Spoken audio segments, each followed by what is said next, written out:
जय जिनेंद्र। आज हम NCERT 12 macro economics chapter 6 DPI द्वारा जारी की गई नई प्रश्न बैंक के क्वेश्चन नंबर 4 को सॉल्व करेंगे। इसमें क्वेश्चन नंबर 1 है, राष्ट्रीय आय की अवधारणाएं समझाइए।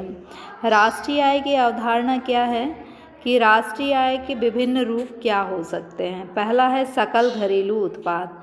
इसमें आपको ध्यान रखना है कि सारी परिभाषाओं में थोड़ा सा चेंज होगा, सभी एक जैसी होंगी। यदि आप एक को समझ लेते हैं तो बाद में आपको केवल ये देखना है कि क्या अंतर है। जैसे सकल घरेलू उत्पाद की आप याद कर लीजिए, किसी देश की घरेलू सीमाओं में एक वर्ष में उत्पादित सभी अंतिम वस्तुओं और सेवाओं के मौद्रिक मूल्य के योग को सकल घरेलू उत्पाद कहते हैं। किसी देश की घरेलू सीमा, जैसे हमारा देश है, इसकी घरेलू सीमाओं में एक वर्ष में जितनी भी वस्तुएं और सेवाएं उत्पादित होंगी, इन सभी ये क्या है, अंतिम वस्तुओं और सेवाओं के मौद्रिक मूल्य का हम क्या कर लेंगे, इनके मौद्रिक मूल्य का योग कर लेंगे। इसे हम क्या कहेंगे, सकल घरेलू उत्पाद। किसी देश में एक वर्ष में उत्पादित सभी अंतिम वस्तुओं और सेवाओं के मौद्रिक मूल्य के योग को सकल घरेलू उत्पाद कहते हैं। अब इसमें घरेलू वर्ड है तो घरेलू सीमा आएगी, ठीक।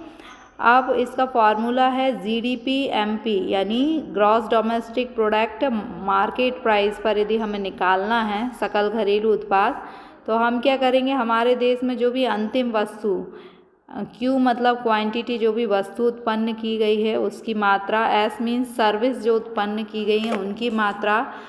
मान लीजिए कि हमारे देश में जितनी भी वस्तुएं और सेवाएं उत्पन्न की गई हैं उनकी जो भी कीमत होगी उसका हम गुणा कर देंगे तो हमें सकल घरेलू उत्पाद प्राप्त हो जाएगा। सरल शब्दों में हमारे देश में जितनी भी ये वस्तुएं और सेवाएं उत्पन्न हुई हैं, इनका जो भी मूल्य है, मूल्य का हम इनमें क्या कर देंगे, मात्रा में मूल्य का गुणा कर देंगे तो हमें ये पता चल जाएगा कि हमारे देश में कुल कितनी वस्तुओं और सेवाओं का उत्पादन।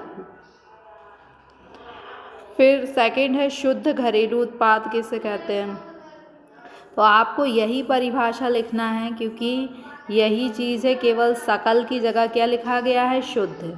तो आप शुद्ध का मतलब होता है कि इसमें से मूल्य ह्रास जो है वो माइनस हो जाता है। मूल्य ह्रास क्या होता है, जो भी आपका जैसे ट्रक है तो चलते चलते उसके टायर घिसेंगे, उसकी पॉलिश ख़राब होगी तो उसे हम क्या कहेंगे कि मूल्य ह्रास हुआ है। तो इस मूल्य ह्रास को घटाते हैं, बाकी यही परिभाषा होगी। क्या है, किसी राष्ट्र की घरेलू सीमाओं में, घरेलू है तो घरेलू सीमा वर्ड आएगा, जिसमें भी घरेलू शब्द लिखा हो उसमें आपको घरेलू सीमा लिखना है। घरेलू सीमाओं में एक वर्ष में उत्पादित सभी अंतिम वस्तुओं और सेवाओं के मौद्रिक मूल्य के योग में से मूल ह्रास को घटाने की विशेष ध्यान देने योग। शुद्ध का मतलब क्या होता है, मूल ह्रास को घटाने पर शुद्ध घरेलू उत्पाद प्राप्त होता है। इसका फॉर्मूला क्या है, शुद्ध घरेलू उत्पाद का मतलब होता है यदि हम सकल घरेलू उत्पाद जो है उसमें से यदि हम मूल ह्रास को घटा दें, सकल घरेलू उत्पाद में से यदि हम मूल ह्रास को घटाते हैं तो हमें शुद्ध घरेलू उत्पाद प्राप्त होता है। फिर है सकल राष्ट्रीय उत्पाद। अब इसमें क्या अंतर आ गया है, राष्ट्रीय वर्ड आया है। राष्ट्रीय का मतलब है कि यदि हमारे देश के लोगों ने विदेशों में कोई आय प्राप्त की है तो उसे हम जोड़ देंगे, और या आयात यदि हमने किया है तो हमें पैसा देना होगा तो वो हम माइनस कर देंगे। निर्यात किया है तो पैसा मिलेगा, उसे हम प्लस करेंगे। तो राष्ट्रीय का मतलब क्या है कि निर्यात को प्लस करना है और आयात को माइनस करना है। यदि हम निर्यात में से आयात माइनस कर देते हैं तो हमें शुद्ध साधन आय प्राप्त होती है। तो सकल राष्ट्रीय उत्पाद क्या है, एक देश में, हमने घरेलू वर्ड का यूज़ नहीं किया क्योंकि यहाँ राष्ट्रीय वर्ड है, घरेलू नहीं है। एक देश में एक वर्ष में उत्पादित सभी अंतिम वस्तुओं और सेवाओं के मौद्रिक मूल्य के योग में विदेशों से प्राप्त शुद्ध साधन आय को जोड़ने पर सकल राष्ट्रीय उत्पाद प्राप्त होता है। देखिए GDP आपके पास है, उसमें यदि आप शुद्ध साधन आय को, विदेशों से प्राप्त शुद्ध साधन आय को जोड़ देंगे तो आपको जो है सकल राष्ट्रीय उत्पाद प्राप्त हो जाएगा। इसके बाद है शुद्ध राष्ट्रीय उत्पाद। तो यहाँ क्या किया है, सकल की जगह शुद्ध हो गया। शुद्ध का मतलब क्या होता है कि आपको मूल ह्रास को माइनस करना है। तो परिभाषा यही रहेगी जो आपने ये याद करी है, केवल इसमें हम क्या और लिख देंगे, मूल ह्रास को घटाने पर। कि एक देश में एक वर्ष में उत्पादित सभी अंतिम वस्तुओं और सेवाओं के मौद्रिक मूल्य के योग में विदेशों से प्राप्त शुद्ध साधन आय को जोड़ने तथा मूल्यह्रास को घटाने पर शुद्ध राष्ट्रीय उत्पाद प्राप्त होता है। देखिए शुद्ध राष्ट्रीय उत्पाद कैसे, ये जो सकल राष्ट्रीय उत्पाद है वो लिख लेंगे, इसमें से मूल्यह्रास को घटा देंगे तो हमें शुद्ध राष्ट्रीय उत्पाद प्राप्त होगा। प्रति व्यक्ति आय वह औसत आय जो एक व्यक्ति एक वर्ष में अर्जित करता है। एक व्यक्ति एक वर्ष में जो औसत आय अर्जित करता है उसे हम क्या कहते हैं, प्रति व्यक्ति आय कहते हैं। इसका फॉर्मूला है राष्ट्रीय आय बटे जनसंख्या। वैयक्तिक आय, एक व्यक्ति की आय क्या होती है, एक वर्ष में एक देश में सभी व्यक्ति या परिवारों की वह आय जो वास्तव में प्राप्त करते हैं सभी आय के योग को वैयक्तिक आय होते हैं। जैसे मान लीजिए भूमिपति है तो उसे क्या मिलेगा, लगान मिलेगा। पूंजीपति को क्या मिलेगा, ब्याज मिलेगा। श्रमिक को क्या मिलेगी, मजदूरी मिलेगी। संगठनकर्ता को वेतन मिलेगा। साहसी को लाभ या हानि मिलेगी। तो इन सभी को यदि हम जोड़ लें तो हमें क्या प्राप्त हो जाएगा, वैयक्तिक आय, व्यक्तियों की आय कितनी है। इसके बाद प्रति व्यक्ति प्रयोज्य आय का अर्थ होता है कि व्यक्तिगत आय तो ये हमारी है लेकिन इसको हम खर्च नहीं, प्रयोज्य मतलब खर्च करने योग्य आय कितनी है, इसमें से पहले हम टैक्स चुकाएंगे, यदि हमें कोई फीस या जुर्माना देना है तो वो घटा देंगे, फिर जो आय बचेगी वो ही हम प्रयोज्य यानी प्रयोग कर सकते हैं, वह आय हमें प्राप्त होगी। राष्ट्रीय आय की गणना की आय विधि को समझाइए। आय विधि नाम से ही स्पष्ट है कि इसमें हम क्या करते हैं, जब राष्ट्रीय आय की गणना करते हैं तो राष्ट्रीय आय हमारे देश के किन किन लोगों को क्या क्या आय प्राप्त हो रही है उसको हम जोड़ लें तो हमें राष्ट्रीय आय प्राप्त होगी। जैसे भूमिपति को क्या मिलता है, लगान मिलता है। पूंजीपति को क्या मिलता है, ब्याज मिलता है। मजदूर को क्या मिलती है, मजदूरी मिलती है। संगठनकर्ता को क्या मिलता है, वेतन। और साहसी को लाभ या हानि मिलती है। तो इन सभी को यदि हम जोड़ लें तो हमें राष्ट्रीय आय प्राप्त हो जाएगी। राष्ट्रीय आय क्या है कि देश में लोगों की जो आय है उसे हम जोड़ लें। तो किसी देश में एक वर्ष में सभी साधन, उत्पत्ति के साधन, भूमि, पूंजी, श्रम, संगठन और साहस के द्वारा जो भी आय प्राप्त की जाती है उसको यदि जोड़ लिया जाए तो हमें राष्ट्रीय आय प्राप्त हो जाएगी आय गणना विधि के द्वारा। अब आय गणना विधि के घटक क्या हैं, इसमें हम किस किस को जोड़ते हैं। पहला है मजदूरी। अब मजदूरी यानी मजदूर ने जो भी काम किया है उसके बदले में उसे जो भी मौद्रिक रूप में भुगतान किया जाता है उसका वेतन, उसका सामाजिक सुरक्षा में योगदान, पेंशन फंड, आवास, शिक्षा, मनोरंजन आदि सुविधाएं जो भी मजदूर को एक तो वेतन मिलता है और वेतन के साथ साथ सुविधाएं, जैसे जो भी कर्मचारी हैं जैसे कलेक्टर है तो उसको केवल वेतन नहीं मिलता, उसके साथ साथ उसके बच्चों की शिक्षा का, आवास का, ये सभी व्यय भी सरकार वहन करती। तो ये सभी जो सुविधाएं उसे मिली हैं वेतन के साथ, उन सभी को जोड़ लें यदि हम तो हमें मजदूरी से प्राप्त देश की आय प्राप्त हो जाएगी। दूसरा है गैर मजदूरी। मजदूरों के अलावा भी उत्पादन कई साधन करते हैं, जैसे भूमि का स्वामी होता है उसको क्या मिलता है, लगान मिलता है। पूंजीपति को क्या मिलता है, ब्याज। साहसी को लाभ या हानि मिलती है। तो यदि हम इनको जोड़ें तो वो हमें राष्ट्रीय आय प्राप्त होगी। फिर परिचालन अधिशेष। सरकार जो है वो कई उद्योगों का संचालन करती है। अब इन उद्योगों में सरकार जो लागत लगाती है और जो उत्पादन होता है उन दोनों का जो अंतर होता है या जो लाभ होता है सार्वजनिक कंपनियों का वो क्या कहलाता है, परिचालन अधिशेष। तो वो भी राष्ट्रीय आय की गणना में शामिल किया जाता है। विदेशों से प्राप्त शुद्ध साधन आय, यानी हमारे देश के लोग यदि विदेशों से कोई आय प्राप्त करते हैं तो उसे हम जोड़ लेते हैं, और यदि हमें किसी विदेशी को भुगतान करना है तो उसे हम क्या करेंगे, घटा देंगे। या ये कह सकते हैं कि निर्यात से हमें आय प्राप्त होती है और आयात का हमें भुगतान करना होता है। तो जो पैसा हमें मिलना है उसमें से हम वो पैसा घटा दें जिसका कि हमें भुगतान करना है, तो हमें क्या प्राप्त हो जाएगा, विदेशों से प्राप्त शुद्ध साधन आय। जो पैसा मिलना है हमें विदेशों से उसे जोड़ लें और जो हमें विदेशों को भुगतान करना है उसे घटा दें, तो विदेशों से प्राप्त शुद्ध साधन आय प्राप्त होगी। स्व उपभोग के लिए वस्तुएं, जो एक उत्पादक होता है वो जितनी भी वस्तुओं और सेवाओं का उत्पादन करता है वो सभी जो है बाज़ार में बिकने नहीं जाती। उसका एक मान लीजिए इतनी वस्तु तो बाज़ार में गई और इतनी वस्तुएं उसने अपने घरेलू उपभोग के लिए रख ली, तो ये क्या हो जाएगा, स्व उपभोग के लिए वस्तु। इनको भी राष्ट्रीय आय की गणना करते समय शामिल किया जाता है। राष्ट्रीय आय गणना की व्यय विधि को समझाइए। राष्ट्रीय आय गणना की व्यय विधि में हम क्या करते हैं कि एक राष्ट्र में एक वर्ष के अंदर जितने भी व्यय हुए हैं समस्त व्ययों का योग क्या हो जाएगा, राष्ट्रीय आय।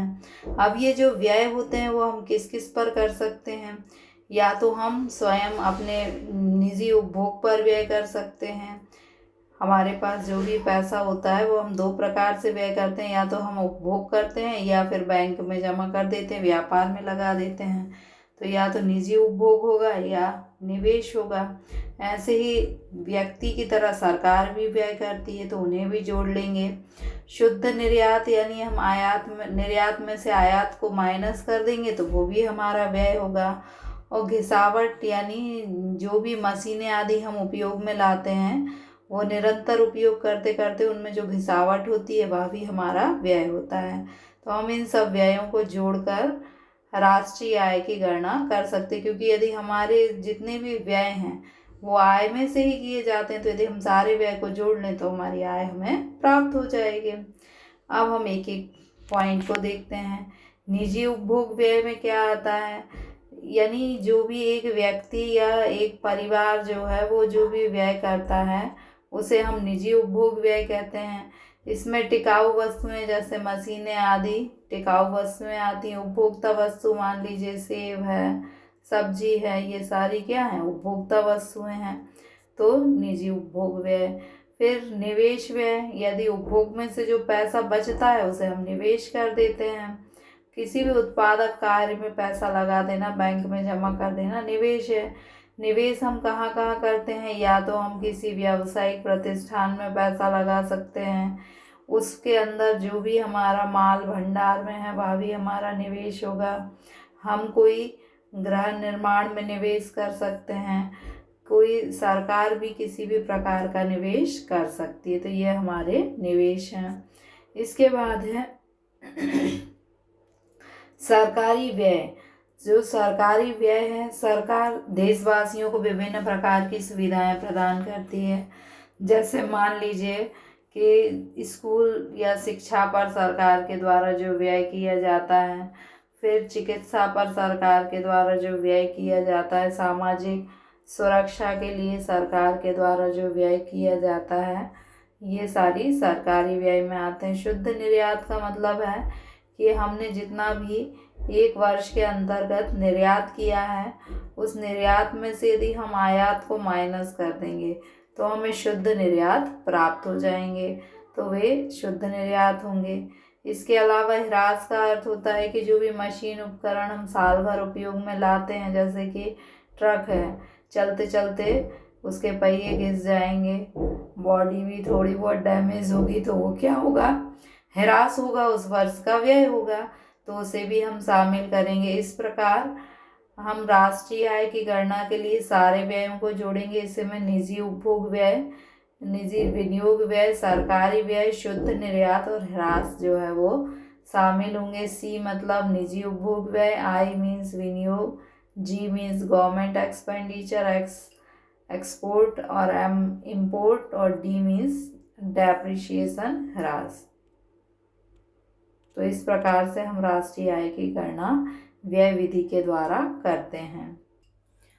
राष्ट्रीय आय की उत्पाद विधि का वर्णन कीजिए। अर्थ से पहले हम इसका उदाहरण देखते हैं।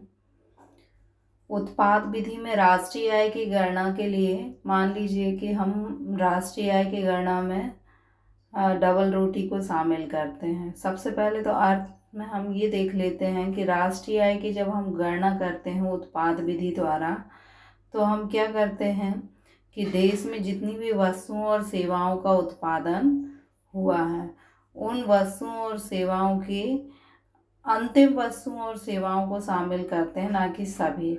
अब अंतिम वस्तु का अर्थ क्या होता है कि जैसे मान लीजिए हम डबल रोटी को शामिल कर रहे हैं।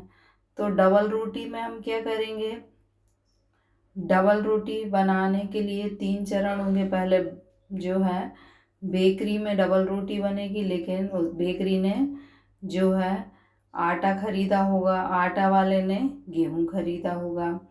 आप मान लीजिए कि डबल रोटी का मूल्य है 30 रुपये, आटे का मूल्य है 25 रुपये और गेहूं का मूल्य है 20 रुपये। अब हमें अंतिम मूल्य ज्ञात करना है डबल रोटी का। तो हम कैसे ज्ञात करेंगे कि गेहूं का मूल्य कितना था, 20 रुपये। अब आटे का मूल्य कितना था, 25 रुपये।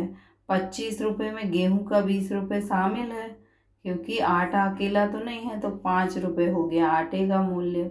मतलब जब हमने आटा बनाया तो गेहूं के 20 रुपये में कितनी मूल्य वृद्धि हुई, 5 रुपये की। जब हमने डबल रोटी बनाई तो मूल्य वृद्धि कितनी हुई, डबल रोटी का मूल्य कितना था, 30 रुपये था और आटे का मूल्य कितना था, 25 रुपये था। यानी डबल रोटी बनाने में कितनी मूल्य वृद्धि हुई, 5 रुपये की। तो हमने 20 में 5 और 5 को जोड़ लिया तो 30 रुपये हमें क्या डबल रोटी का वह मूल्य मिला जिसे कि हमें राष्ट्रीय आय में शामिल करना है। यानी हमने अंतिम उत्पाद डबल रोटी के मूल्य को शामिल करेंगे। राष्ट्रीय आय की गणना में हम ना तो गेहूं के मूल्य को शामिल करेंगे ना आटे को। अगर हम डबल रोटी के मूल्य को शामिल कर लेते हैं तो उसमें गेहूं और आटे का मूल्य अपने आप शामिल है। तो इतने बड़े उदाहरण में आपको केवल इतना सा समझना चाहिए कि हमें राष्ट्रीय आय की गणना में केवल अंतिम उत्पाद का मूल्य जोड़ना चाहिए और उसमें यदि जो साधन प्रयुक्त हैं उनका मूल्य नहीं जोड़ना चाहिए। तो अब हम देखते हैं अर्थ। उत्पाद विधि द्वारा या उत्पाद वृद्धि द्वारा राष्ट्रीय आय की गणना में हम क्या करते हैं, किसी देश में एक वर्ष में उत्पादित सभी अंतिम वस्तुओं और सेवाओं के मूल्य में हुई वृद्धि को जोड़ लेते हैं। तो इसे हम लिखेंगे इस तरीके से। राष्ट्रीय आय की दोहरी गणना से बचने के लिए, दोहरी गणना से बचना यानी हमने आटा और गेहूं के मूल्य को नहीं जोड़ा, तो ये क्या हो गया, दोहरी गणना से बचने के लिए केवल अंतिम वस्तु यानी डबल रोटी जो है उसके मूल्य को हमने जोड़ लिया। अंतिम उपभोग वस्तुओं और सेवाओं के मूल्य का योग किया जाता है। ये वर्ड याद रखना, अंतिम उपभोग वस्तुओं और सेवाओं का मूल्य जोड़ा जाता है।